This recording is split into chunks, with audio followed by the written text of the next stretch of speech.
సూర్యుడు పగలు తన తేజస్సుతో లోకాలకు శక్తిని ప్రసాదిస్తాడు. రాత్రి అదే తేజస్సు చంద్రుని ద్వారా వెన్నెలగా ఆనందాన్ని కలిగిస్తుంది.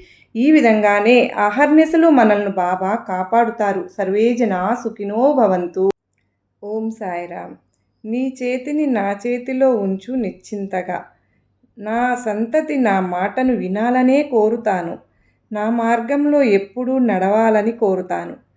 కాంతినే కానీ నేను కన్ను మూస్తే కనపడను. దారి చూపమంటే నీ చేయి పెట్టి నడుపుతాను. కాదు కూడదంటే మరి దారి చూపి వదులుతాను. మనసు పెట్టి పిలిస్తే నీ మార్గం నేనవుతాను. ముమ్మాటికి ఈ వాగ్దానం నేను తప్పబోను. నన్ను ప్రేమించిన వారికి దగ్గరై నిలుస్తాను. నా దగ్గర నిలిచి పిలిస్తే పలుకుతాను. నా మాటలు వింటే నా దారిలో నడుపుతాను. నాతోనే ఉండండి, నాకు చేరువకండి. నా చేతిలోన నిశ్చింతగా మీ చేతిని ఉంచండి. సాయిబాబా.